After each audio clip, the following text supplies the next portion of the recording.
Hello, good morning, everybody. Welcome to another Base Botanical Bootcamp, a time where we get to show you and tell you about the topics that we like to talk about. And this topic actually came from a comment I did a weird nine underused trees webinar a couple weeks ago, and there was a comment saying that I'd like to know more about narrow trees. So what a great topic.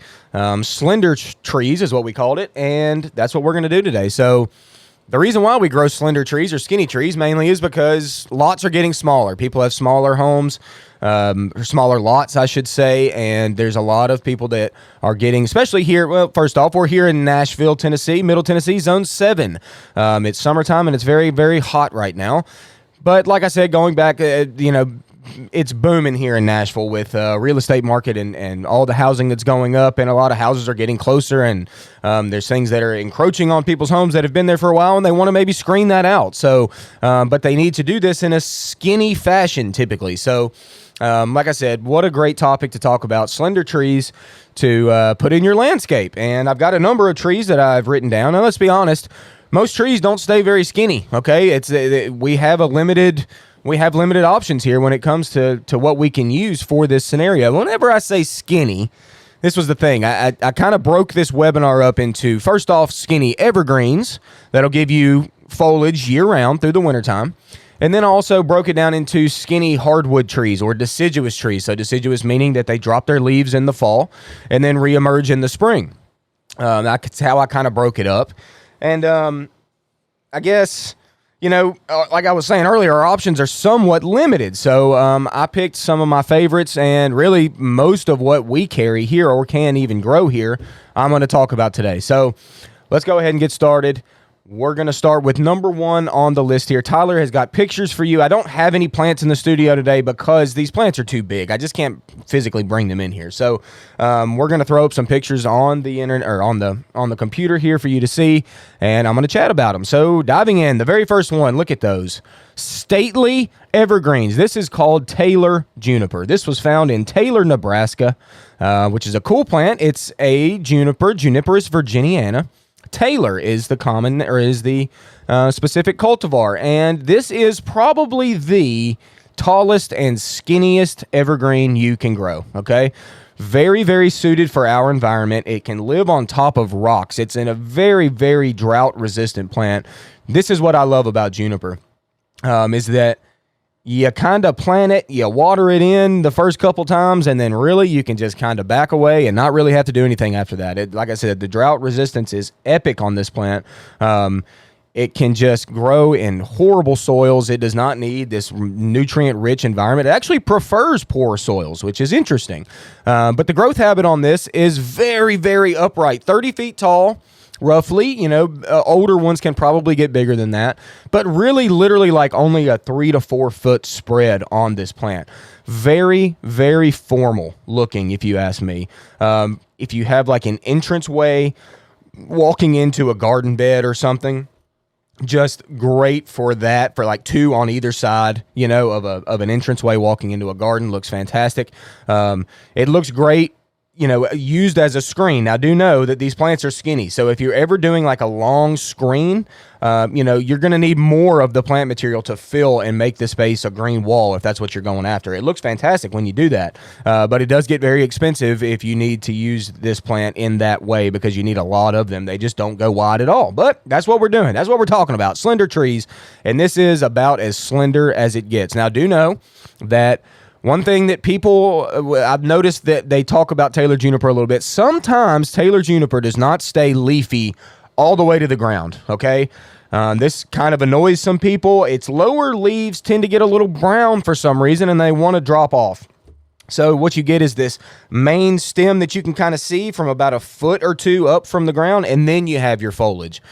So what I recommend to people is to plant these and then ring up some sort of flowering shrubs out around them, say like some white hydrangeas.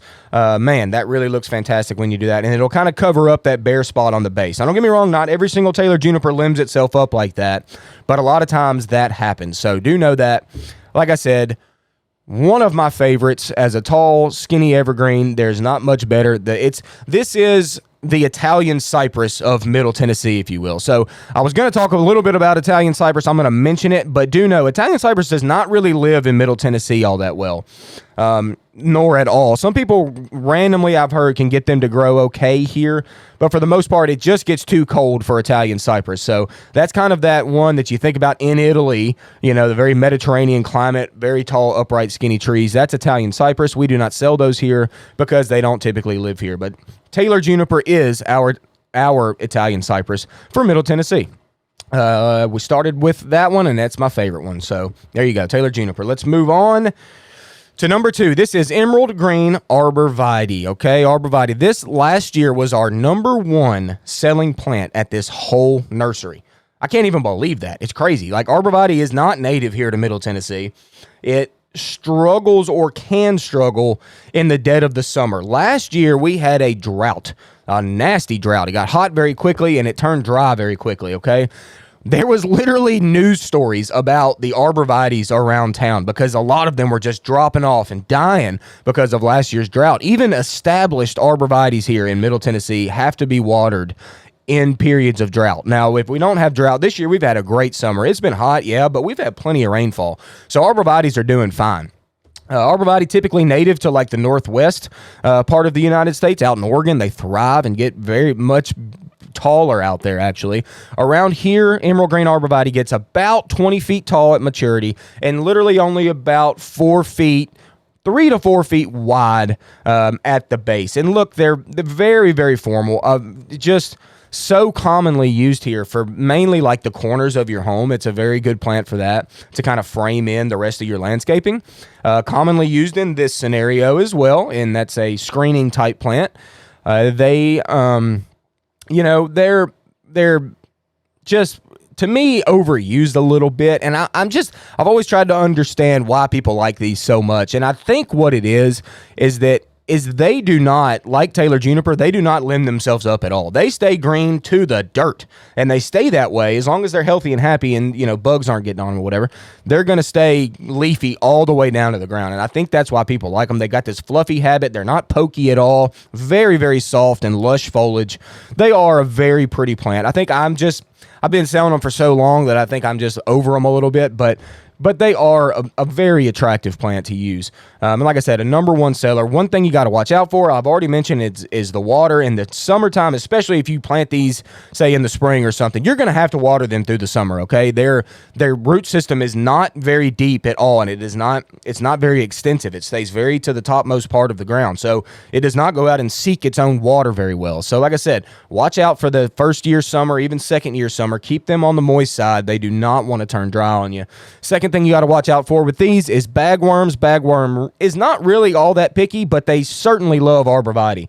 Okay, so keep your eye on that. If you're not familiar with bagworms, Google it. Look at an image. It's a little bitty brown bag that just dangles from the plant. Some people even misread it as a like a reproductive part, like it would be like a cone, like almost like a pine cone or something. It kind of looks like that. So be aware of that. One bagworm's not a big deal, but one bagworm can turn to 100 real quick, and then it's a real bad deal. So keep an eye on that. But there's Emerald Green Arborvitae. Like I said, our best-selling tall evergreen plant. Okay.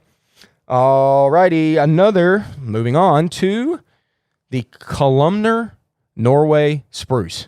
Oh, this is one of my favorites for sure.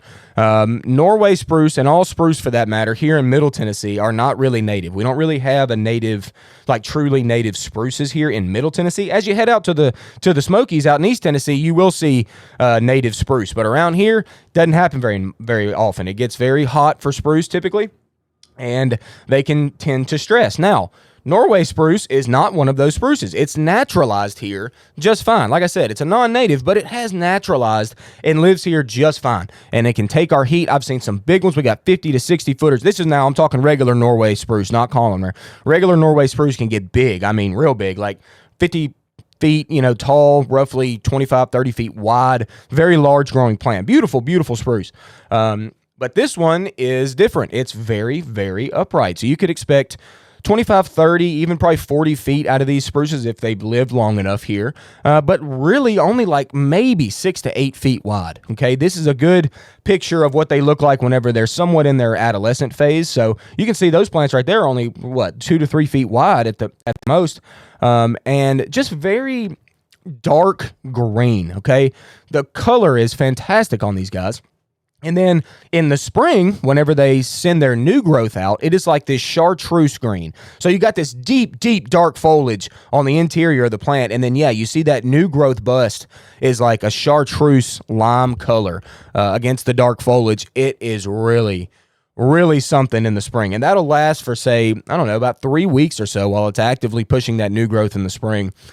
Just a really underused tall skinny plant, if you ask me. You know, we don't buy a ton of them. They're somewhat expensive, but whenever we do have them and we have them on the lot and people see them, they usually get scooped up pretty quick because they're a very attractive plant, very, very upright and formal. The branching habit is super upright.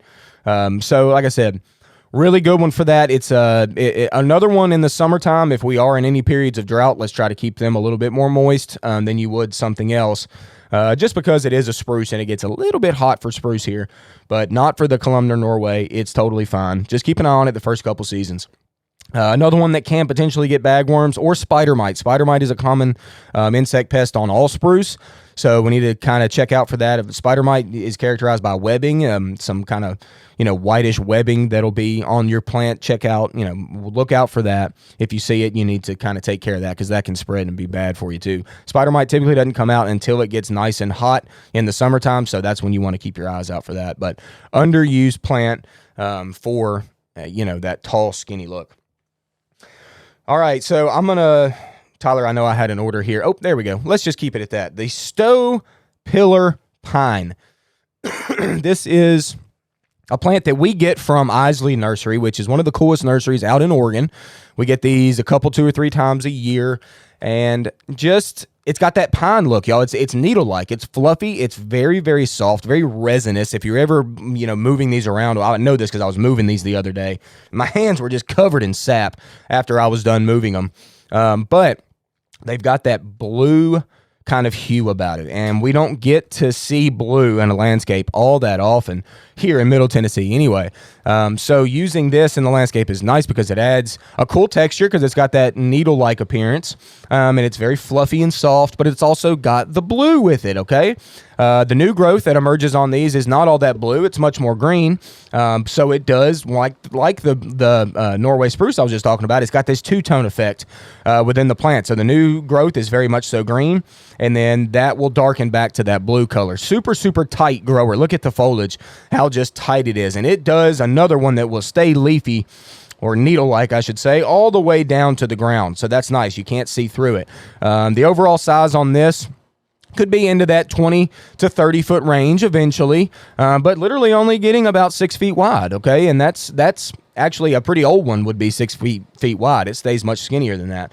Not one that we, have just all the time, not like emerald green Arborvitae that we sell like crazy. This one's a little bit pricier, so we tend to not have as many of them, but could be used. I think it should be used honestly as it could be a focal point in like a rock garden or like a little conifer, thing you're trying to do. Pairs well with like red leaf Japanese maples because that blue kind of bounces off that red.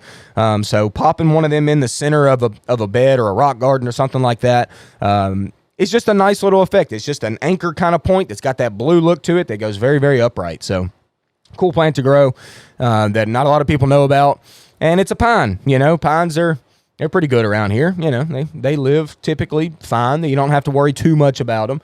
Not like it's more drought resistant than the spruces are. But like I said, whenever a young plant, you first put it in or whatever, keep an eye on that water.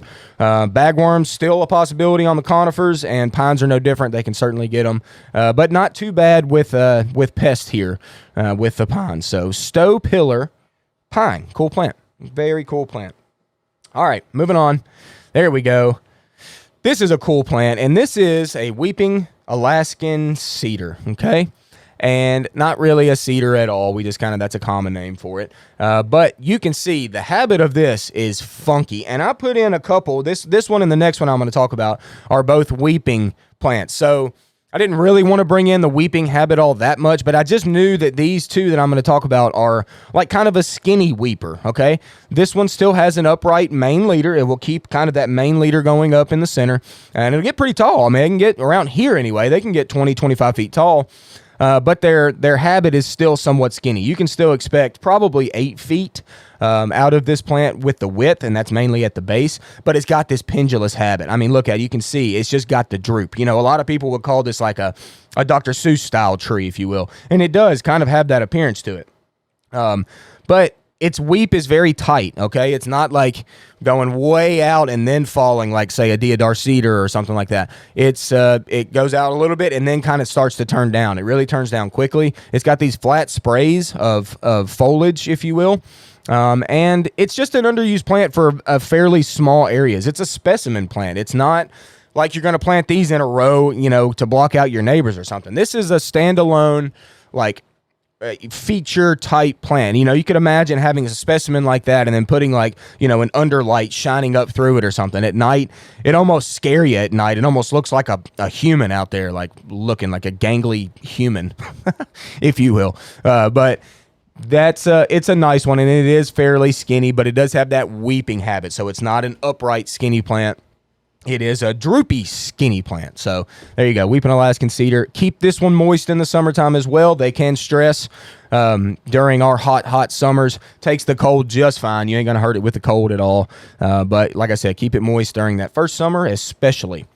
All right, another weeping one that I'm going to go to is a weeping white pine. There's one called Angel Falls. And this is another weeper. So it's funky. It's not like formal whatsoever, and there's no two that are alike. Do we have a picture of this one, Tyler? Yeah, give me a second. I picked one that was a little bit too wide for our narrow webinar. Well, it's okay. I mean, we can go a little bit wide. I mean, honestly, 8 feet wide is still skinny for a tree. I've had a couple customers that I've been dealing with for years now. They're just some regulars of ours, and they grow some funky plants. And they grew an Angel Falls weeping white pine, and I saw a picture of it not too long ago, and it's still skinny kind of at the base, and then you work up to the top, and it's kind of getting like funky. Like the word for this plant is funky for sure. Like I said earlier, no two are alike. Everyone takes a different habit. If you train this plant and keep it on a bamboo stake, or you keep a stake growing up tall and keep that main leader going, you can definitely keep it skinnier by doing it that way. Now, the problem is that once a plant gets too tall, there's literally no bamboo stakes long enough to where you could keep that going. So you kind of have to take it off and let them just kind of go. But it turns up and it weeps and it goes like that way, this way, any which way it wants to go for the most part. And it's cool. It's needle-like. It's got longer needles, which is kind of cool. And it's just a funky looking tree. Let's see. There we go. Look at it.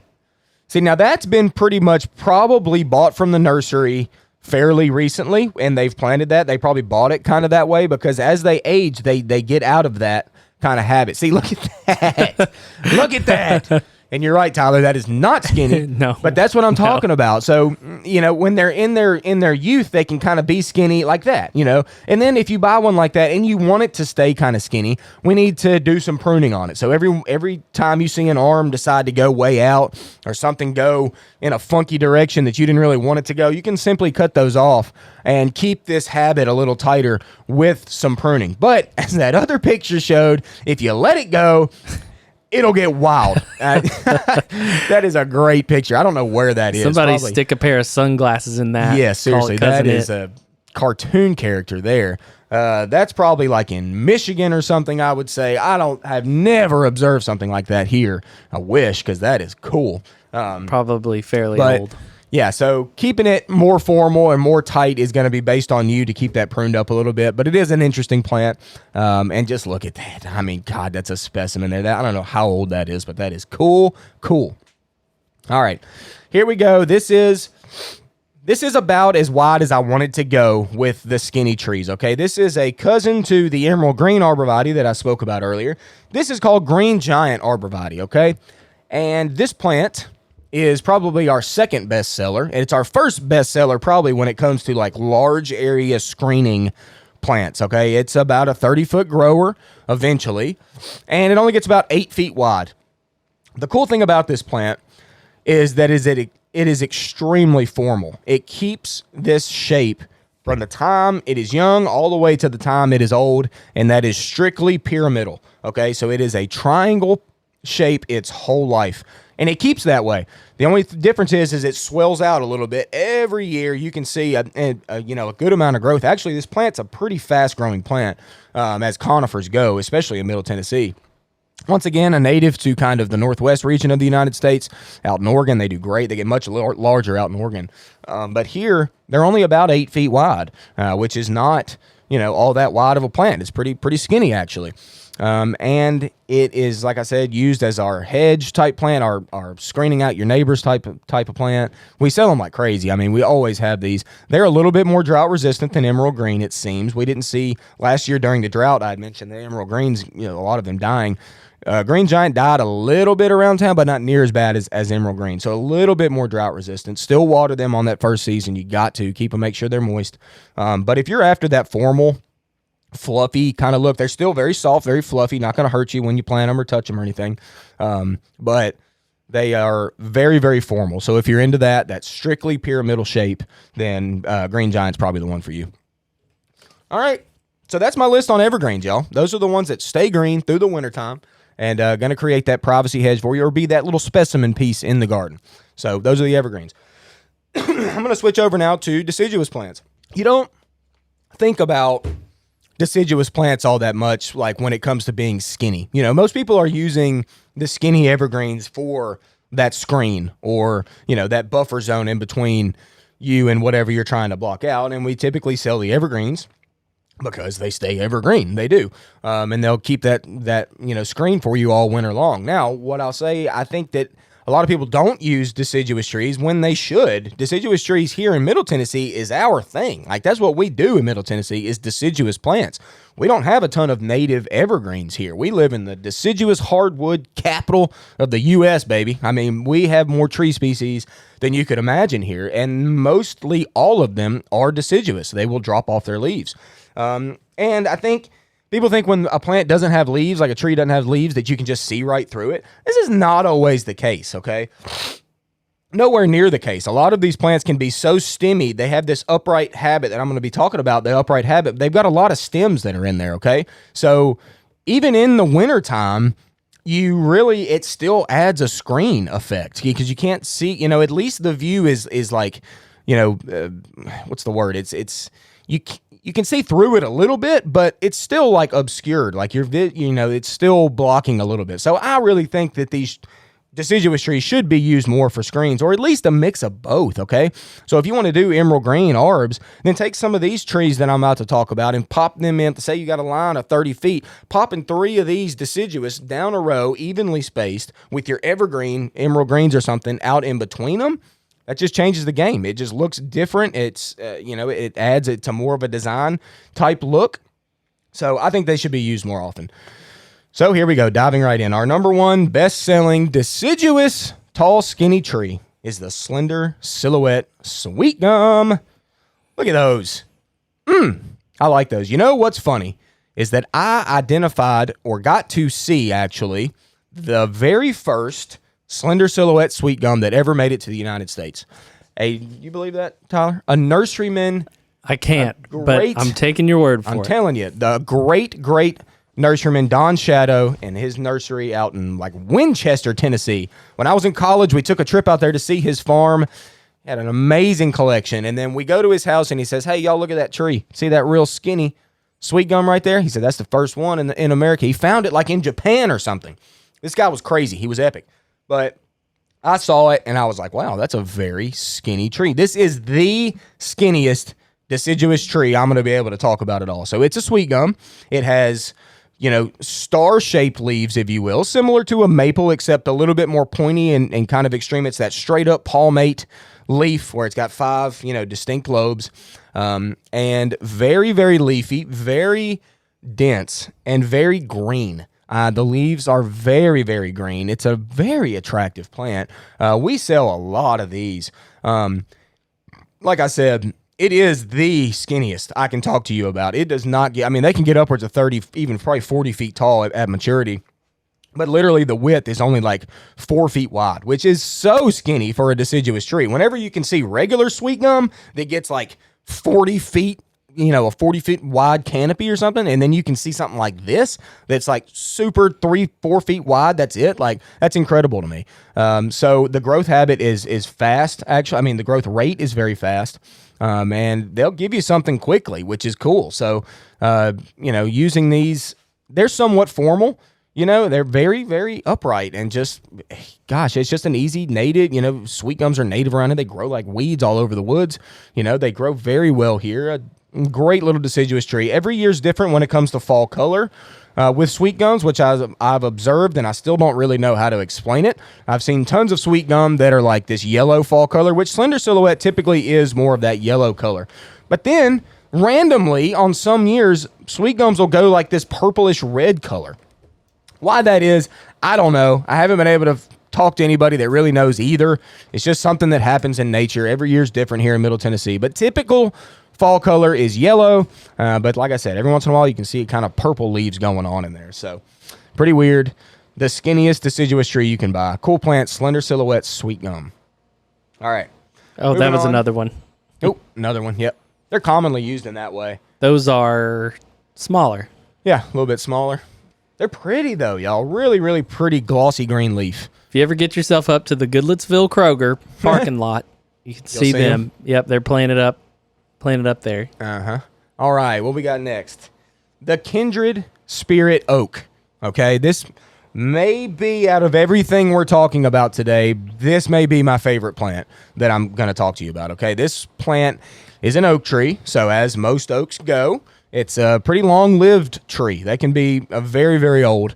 Oaks typically send a taproot down pretty far, and they seek their own water very well. So a very drought-resistant plant once it's established. But the green on this is so good on the surface of the leaf. I mean, deep, deep dark green. But then what's cool about it is the backside of the leaf is like silvery. So whenever this plant blows in the breeze and all the leaves are shaking around and moving, you get this cool two-tone effect of this deep dark green with this silver behind it. And it's just very, very attractive. It's stately, I think is the word for this. I mean, it is an oak, so oaks are kind of stately in general. But this one is just that upright habit, formal oak tree look, and it's got that classic oak leaf. You would look at, even if you didn't even know plants at all, you could look at that and say that's an oak. It's almost like the Vanderbilt oak leaf, you know what I mean? Exactly, yeah, it is. Yeah. Very, very classic oak leaf, but that two-tone look is what gets me. It's cool how formal they are. You just wouldn't expect, you just see massive oaks all over the place that are huge, 80 foot tall, 50 feet wide, whatever, and then you see this, and it's like, that's just cool. They get, like I said earlier, about 30 feet tall. They're going to get about 6 feet wide on you. That's about it. Amazing. If I had all the money in the world, I would line my whole driveway with these things. I mean, they'll outlive me. I know that. They have hardly any pest issues that kill the tree. Now, I do know that oak trees are very, very important in our native woods here for insect species, okay? There's always going to be insects on your oak tree. This is not necessarily a bad thing.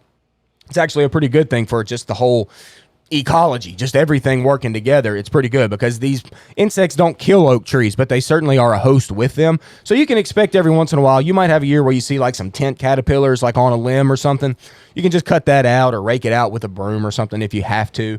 But no, major pest issues that are going to just kill this plant. So that's kind of nice. Like I said, it's going to outlive me. They're oak trees. I know they are. So this would be something that if you have a driveway that you want to line with something and something that's going to be easy, it's going to live, it's going to have pretty good fall color, typically that orange to red fall color around here, which is nice.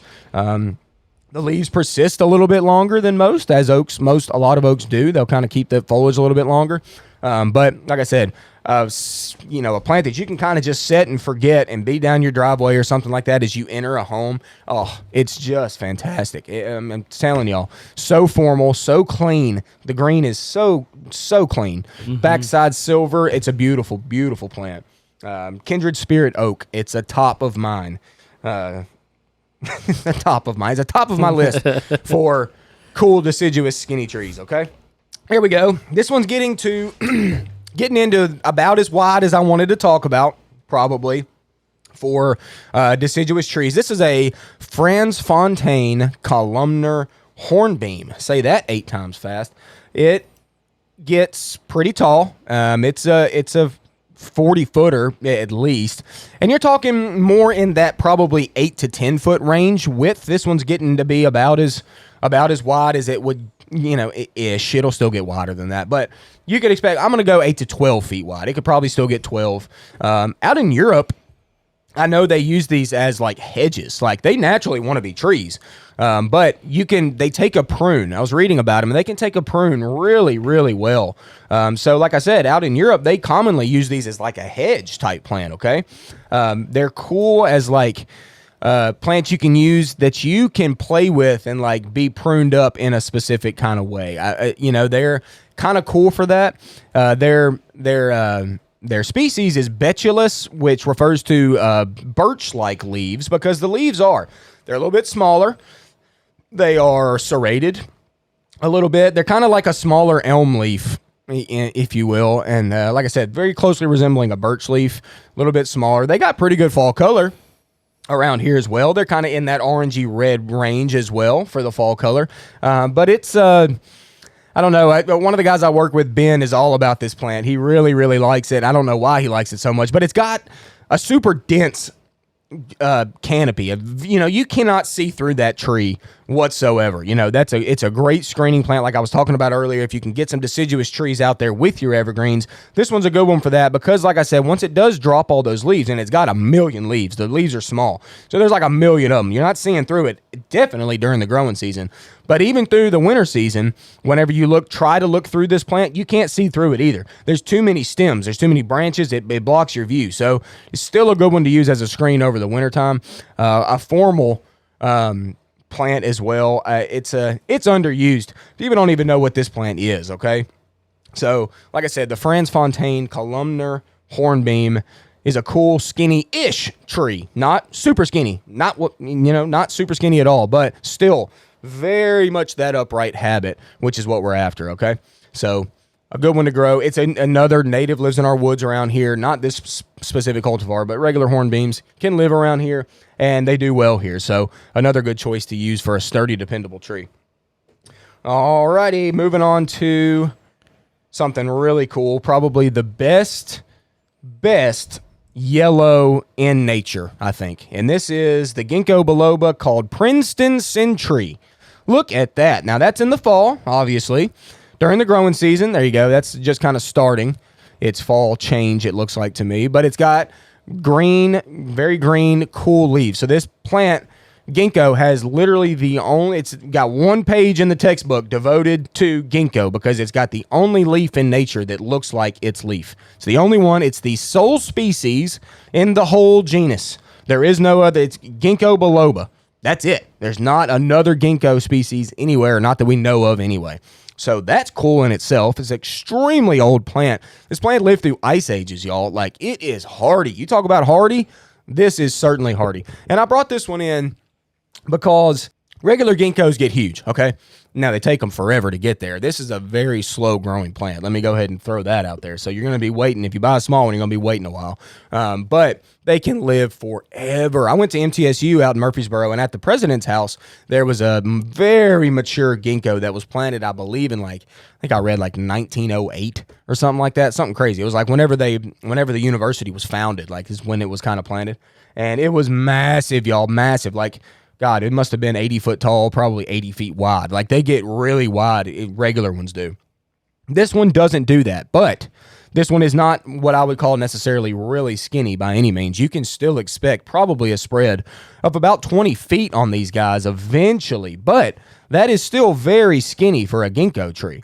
And, like I mentioned earlier, there is not a better yellow in nature, y'all. It does not exist. The yellow of a ginkgo is phenomenal. I saw a picture last year that was going viral online of this massive ginkgo out in China that was I don't know, something stupid, something like 1,000 years old or something in China. Out in Asia, they can grow just amazing plants. But there was an aerial shot of the ginkgo, and it was incredible. The amount of yellow that was on the tree, but then the amount of yellow that was leaf littered below the tree, it was an epic picture. Really, really cool picture that shows ginkgo and how cool they can be. But like I said, Princeton Sentry is the name of this. And as you can see in this picture, the growth habit of those limbs are very much so upright. So like I said, not a super skinny deciduous tree, but awesome leaf shape.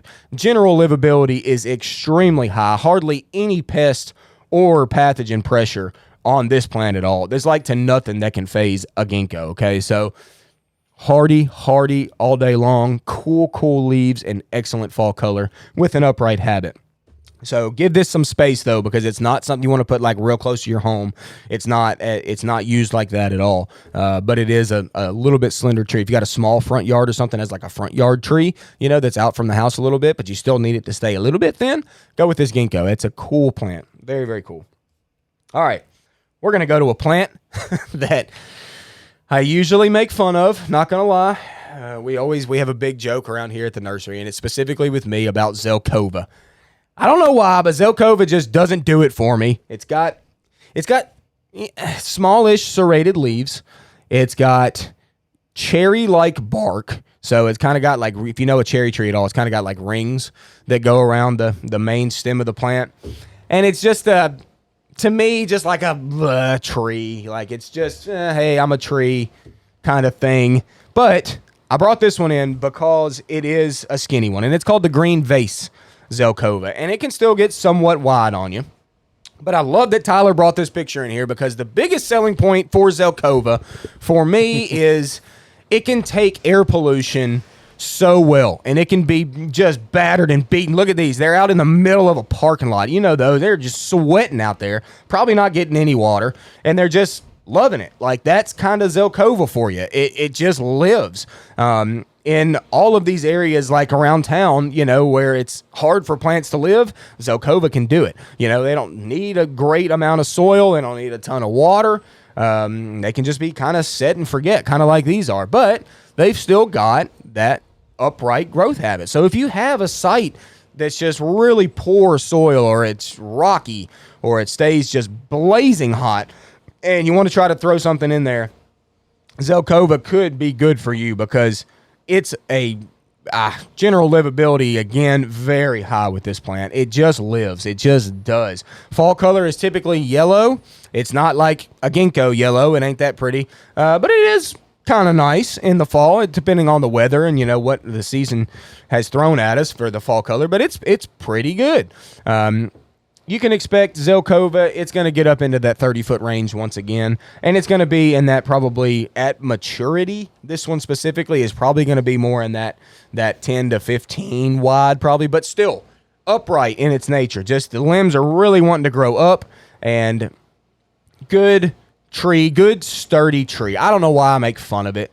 I shouldn't make fun of Zelkova. It's nothing great for flower power on it. I mean, it's got some flowers that you just don't notice. I mean, definitely flowers. You just don't notice it all that much. And like I said, I give it a bad rap. I make fun of Zelkova.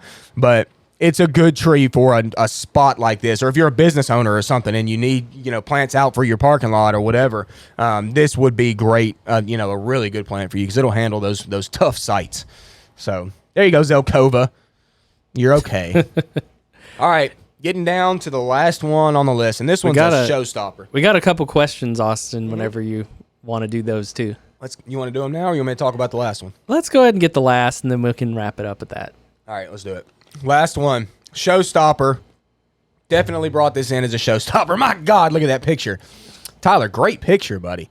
Whoo, that's a red. I know how to Google. I was just reading about this plant. Okay, this plant is called Twombly's Red Sentinel Japanese Maple. Now, we all love Japanese maples. Who doesn't? It's some of the priciest plants we sell.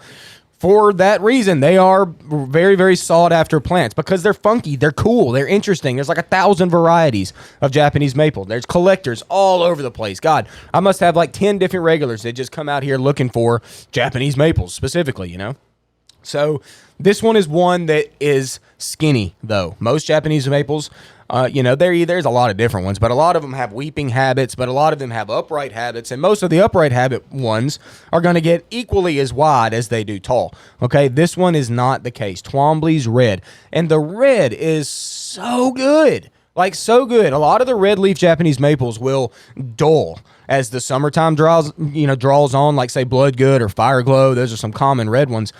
That intense red that you see in the spring will fade as the summer goes on. At least here in Middle Tennessee, that happens. And it goes to this kind of off-red, greenish. It's kind of their ugly duckling stage, if you ask me, when the summer comes along for the Japanese maples. Well, this one is not like that. It keeps a lot of that red growth even throughout the summer. Now, I'm not going to say it's perfect. It does dull a little bit, but of the varieties that I've observed in the summertime, Red Sentinel tends to keep its leaf color a lot better than most. It's only going to get about 6 feet wide on you. This is an interesting fun fact I was telling Tyler before.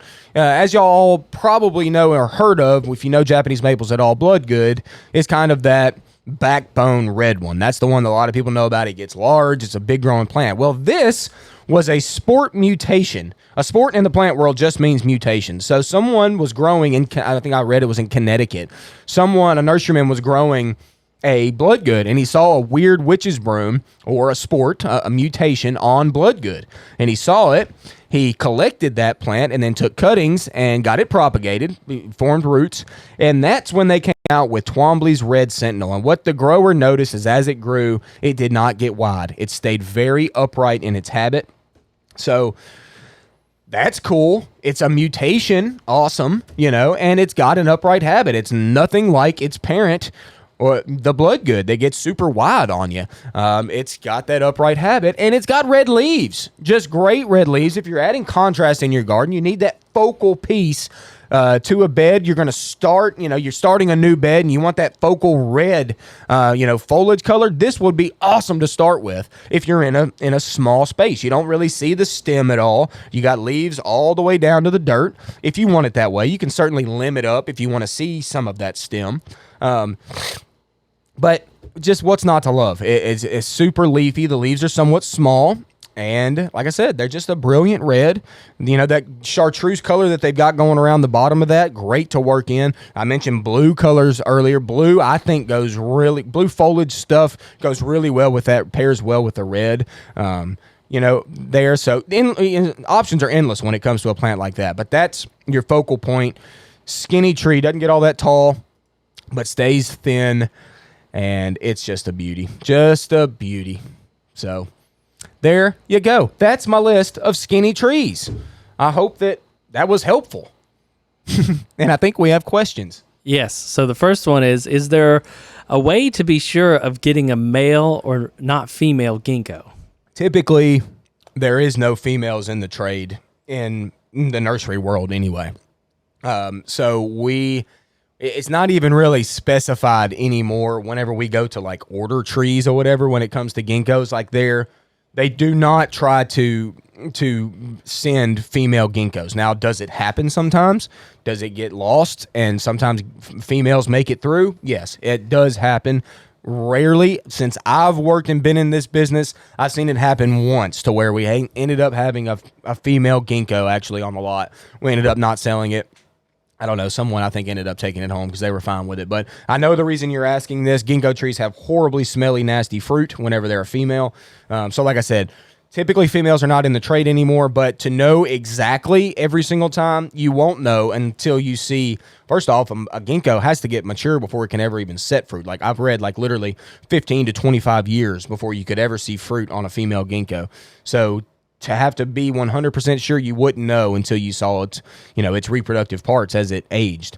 But for the most part, we do not sell females, and nobody really does. It's typically all males in the trade. So hopefully you get a male.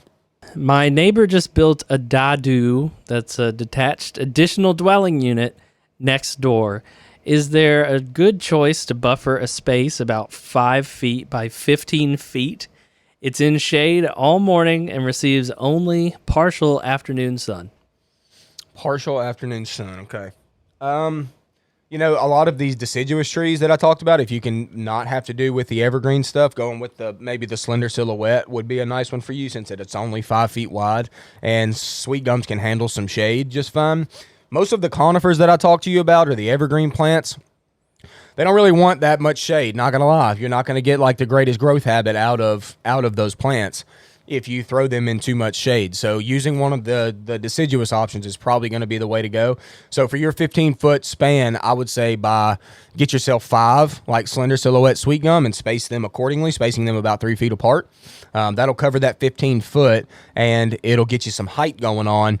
And those plants will grow together very nicely. They'll make a green wall, but then over the wintertime, they will shed their leaves. But you kind of have to deal with that because of the shade that you've got. So that would be probably my advice to you.